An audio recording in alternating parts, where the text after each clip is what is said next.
আসসালামু আলাইকুম রহমতুল্লাহি অবরাকাত।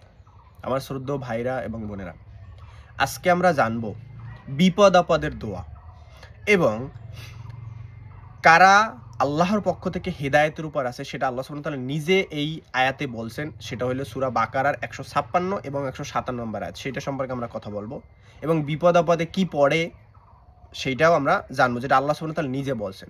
আমরা হয়তোবা ছোটকাল থেকে অনেক কিছুই জাইন্যা আইছি, বাট এই যে দোয়াটা বা এই যে আয়াতটা আমরা অন্য রকমের ভাবে জানি ছোটকাল থেকে। বাট এখন আপনারা সত্যিকারের এটার ব্যবহারের অর্থ জানবেন যে বা কোথায় ব্যবহার করতে হবে এই আয়াতটা এবং এই দোয়াটা। ঠিক আছে? চলুন জেনে নেওয়া যাক। বাদ আউযু বিল্লাহি মিনাশ শাইতানির রাজীম। আল্লাযীনা ইযা আসাবাতহুম মুসিবাতুন ক্বালু ইন্না লিল্লাহি ওয়া ইন্না ইলাইহি রাজিউন। এখানে দেখেন আল্লাহ সুবহানাহু ওয়া তাআলা বলছে, যারা তাদের কোনো মুসিবত দেখলে বা মুসিবত আসলে, আপদ বিপদ আসলে তারা কি বলবে বা কি বলে? তারা বলে ইন্না লিল্লাহি ওয়া ইন্না ইলাইহি রাজিউন। এই যে আয়াতটা, এই যে দোয়াটা বা এই আয়াতটা, এইটা আমাদেরকে বেশিরভাগ ক্ষেত্রে আমরা মৃত্যুর সময় পড়ি। আসলে এটা মৃত্যুর দোয়া না, এটা বিপদ আপদের দোয়া। চলুন এই আয়াতটার অর্থটা যদি আমরা জানতে পারি, বুঝতে পারি, তাহলে আপনি সঠিকভাবে এটার ব্যবহার বুঝবেন। তো চলুন আয়াতটার অর্থটা জানি। ইন্না লিল্লাহি এইটার অর্থ হইলো কি, আমরা আপনার কাছ থেকে আসছি বা আপনারই, মানে আল্লাহরে বলা হইতে আছে যে আমরা আপনারই।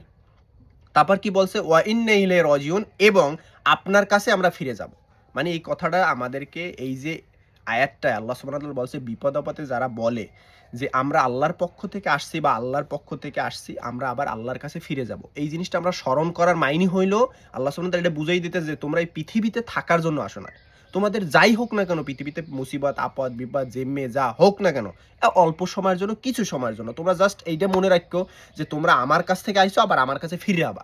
দুনিয়ায় তোমাদের অল্প সময়ের জন্য রাখা হয়েছে। এই জন্য এই যে আয়াতটা বা এই যে দোয়াটা, এটা বিপদ আপদের দোয়া।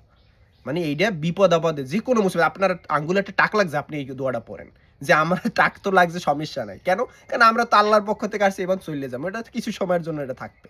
ঠিক আছে? তো এই জন্য আল্লাহ সুবহানাহু ওয়া তাআলা এটা মনে করে দিয়েছে। এরপর পরের আয়াতে কি বলছে?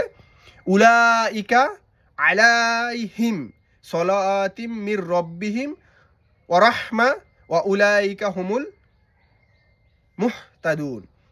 মানে এইখানে আল্লাহ সুবহানাহু ওয়া তাআলা বলছে, পরের আয়াতে আল্লাহ বলছে এরাই তারা, মানে এরাই যারা এই বিপদ আপদে এই আয়াতটা বা এই দোয়াটা পড়ে, তারা কারা?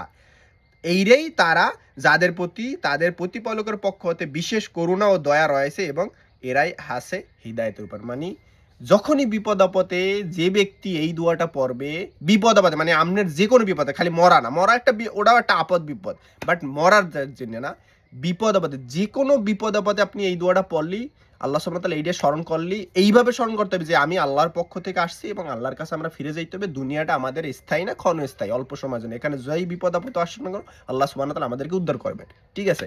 এই চিন্তা ভাবনা করে যে ওই দোয়াটা যদি আপনারা পড়েন, তাহলেই বলছে যে এরাই তারা যাদেরকে আল্লাহ সুবহানাহু ওয়া তাআলা স্পেশাল করুণা এবং রহমত দিয়েছে এবং তারাই হেদায়েতের উপর আছে। এটা আল্লাহ সুবহানাহু ওয়া তাআলা স্পেশালি বলছে। তো আই হোপ আপনারা বুঝতে পারছেন। কোনো প্রশ্ন থাকলে আপনারা জিজ্ঞাসা করতে পারেন। ইনশাআল্লাহ তাআলা আমি চেষ্টা করব কোরআন এবং হাদিসের মাধ্যমে আপনাদেরকে উত্তর দেওয়ার। আজ এই পর্যন্ত। ওয়া আখিরি দাওয়ানা আলহামদুলিল্লাহি রাব্বিল আলামিন।